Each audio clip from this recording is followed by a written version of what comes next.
Hello everyone, welcome back to my channel. आप सबका प्यारा मैं दर्शन, आप सबका दर्शु एंड हर्षु के व्लॉग के चैनल पर स्वागत है।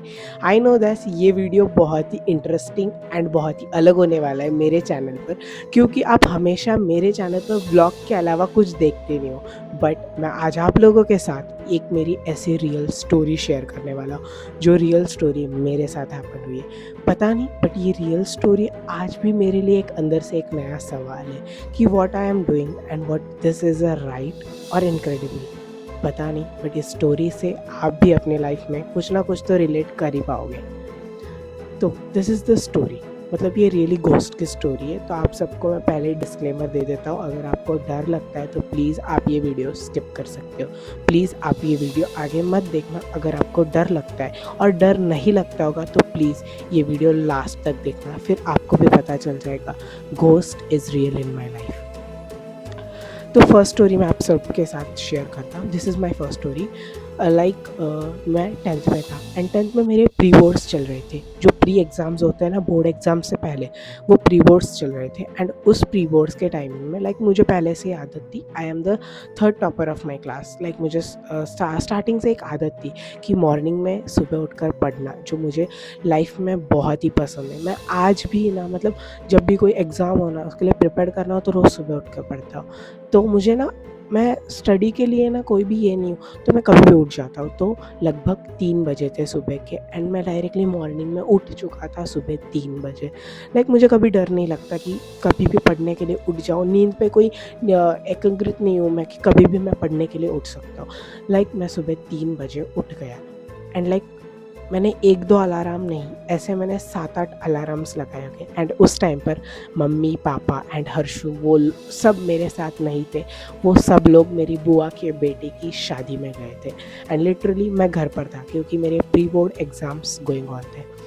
बताते वक्त मेरे अभी देखे, वो बाप रे, गूस बम्स आ रहे हैं हाथ में। सच में सुबह मैं जल्दी उठ गया। एंड आप सबको पता है, एक ही अलार्म की बेल से मैं उठ गया था। एंड करेक्ट सुबह के 3 बज रहे थे। रात के 3 बोलो या सुबह के 3, मुझे पता नहीं, बट 3 बज रहे थे एंड मैं उठ चुका था पढ़ने के लिए। एंड मुझे आज भी याद है, वो मेरा मराठी का एग्ज़ाम था। सच में सुबह उठते ही मैं फटाफट फ्रेशन अप हो गया, अपना चेहरे को वॉश किया, फेस वॉश लगाया। एंड फटाफट गैस पर मैंने ना दूध गर्म करने के लिए रख दिया, क्योंकि मैं सुबह उठ के दूध पीता था, 10th में था। एंड मैंने सुबह उठ के ना दूध गैस पर रख दिए एंड दूध ले लिया, एंड फटाफट स्टडी टेबल पर जाकर बैठ गया। एंड लिटरली ये सब इतने फास्ट हो गया, मुझे पता भी नहीं चला। लिटरली 5 to 10 मिनट्स में सब कुछ हो गया। एंड मैं अपने स्टडी टेबल पर जाकर बैठ गया।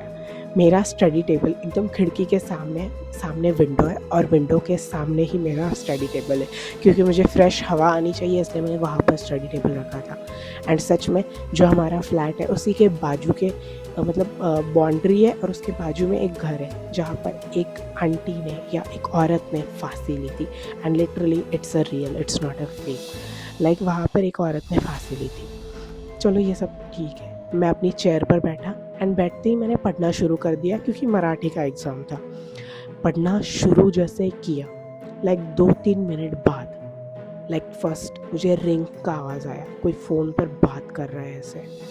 एंड सच में एक लेडी थी, जिसने मराठी में क्या कहा पता है? तू थांब थांब, तू जाऊ नको, मी तुझ्या मागे आले। लिटरली ये मुझे सुनाई दिया। स्टार्टिंग में तो मुझे ऐसा लगा कि ये मेरा वहम होगा, but literally it's not a वहम, ये सही बात थी एंड एक रियल थी। मैंने सुना। ये सुनने के बाद मैंने विंडो ओपन किया।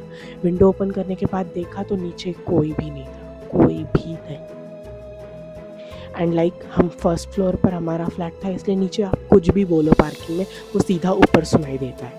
एंड सच में वो सुनने के बाद मेरे रोंगटे खड़े हो गए। सच में आज भी मैं जब उस स्टोरी को किसी को बताता हूँ ना, बूस बम्स आ जाते हैं। बहुत डर लगता है ये स्टोरी बताते वक्त। एंड ये मेरे साथ रियली हुआ। एंड वो लेडी सच में बोली, तू रुक रुक, तू जा मत, मैं तेरे पीछे आ रही। एंड वो मराठी में बोली, पता नहीं कौन थी। स्टार्टिंग में रिंग टोंग की आवाज़ आई, पहले रिंग रिंग बजी। मुझे फुल्ली कॉन्फिडेंस था कि रिंग बजी, रिंग।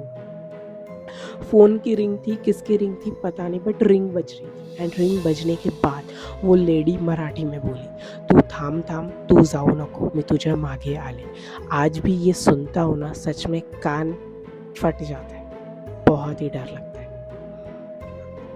एंड आप सबको मैं बता दूँ, ये बात मेरे साथ रियल थी। स्कूल में जाने के बाद भी मैं इसी बात के बारे में सोच रहा था।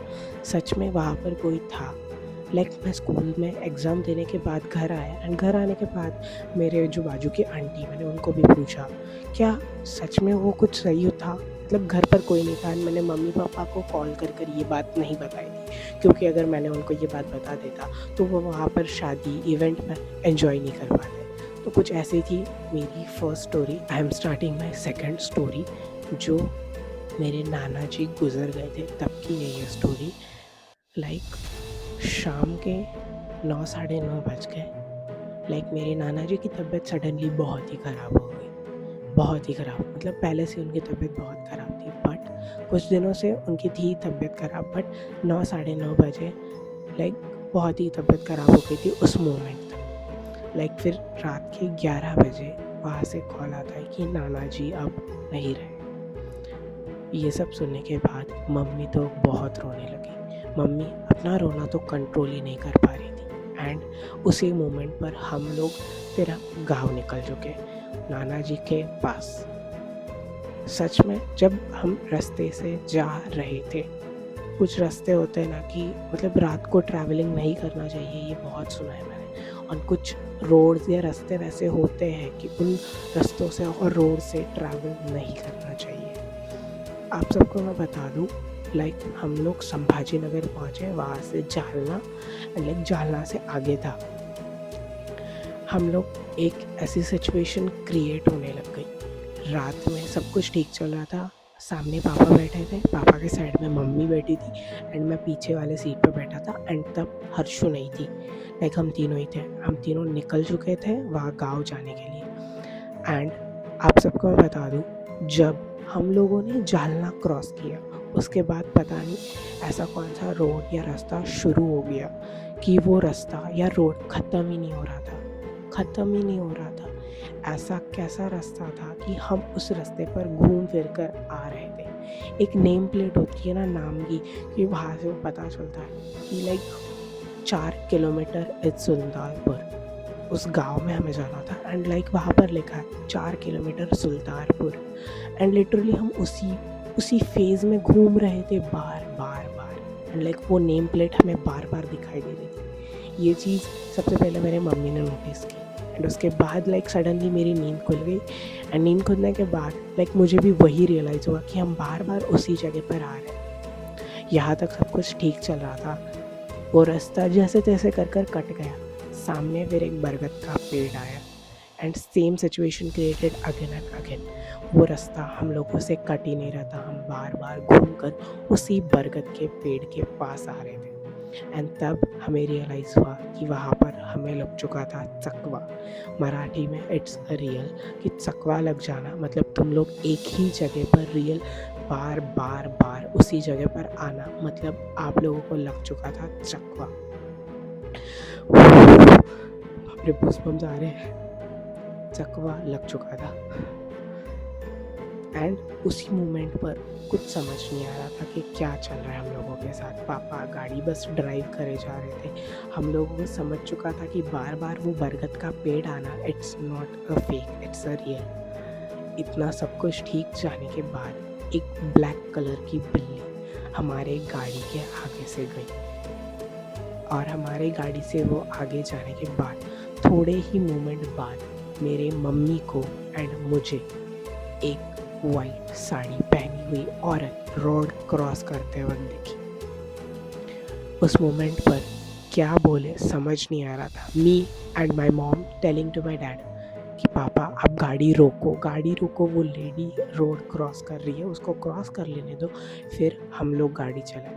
बट पापा नहीं सुन रहे थे, पापा बस गाड़ी चलाए जा रहे थे। एंड वो लेडी वाइट साड़ी पहनी हुई रोड क्रॉस कर रही थी। And this same situation happened with my those grandmasses and my mamas. वो लोग उधर से गाँव आ रहे थे और हम लोग पुणे से गाँव जा रहे थे, क्योंकि नाना जी की डेथ हो गई थी।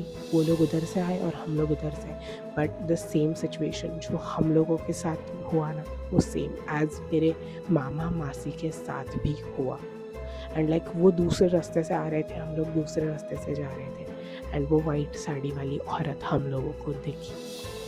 एंड वो दिखने के बाद लाइक मैं और मेरी मम्मी चिल्ला रहे कि आप गाड़ी रोको, बट पापा को उस मोमेंट पर समझ आ चुका था कि इन दोनों को कुछ तो अलग दिख रहा है, इसलिए पापा ने गाड़ी स्टॉप नहीं की, बस चलाते गए चलाते गए चलाते गए। एंड वो टाइम कुछ रात के 12 बजे के था।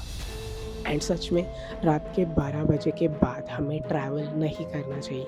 ये बहुत ही हार्मफुल होता है रात के 12 बजे के बाद ट्रैवल करना। सच में उस मोमेंट पर कुछ भी हो सकता था, बट सच में वो जो सिचुएशन क्रिएट हो गई थी, कुछ समझ में नहीं आ रहा था कि क्या करना है।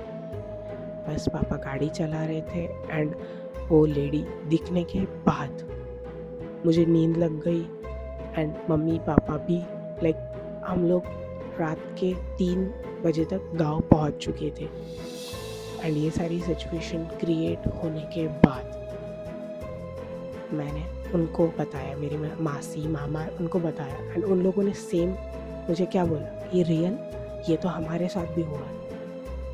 तब हम लोग शॉक हुए, तब हमें पता चला कि इट्स नॉट अ जोक। ये चीज़ जो हम लोगों के साथ हो रही थी वो हमारे साथ भी हुई और इनके साथ भी, मतलब बीच में कुछ तो गड़बड़ है। And really something different. तो कुछ ऐसी थी मेरी लाइफ की सेकंड घोस्ट की रियल स्टोरी। आज भी जब उस स्टोरी को सुनता हूँ या किसी को बताता हूँ, रूह कांप जाती है। बहुत डर लगता है ये बताते वक्त कि वो सब कुछ रियल था।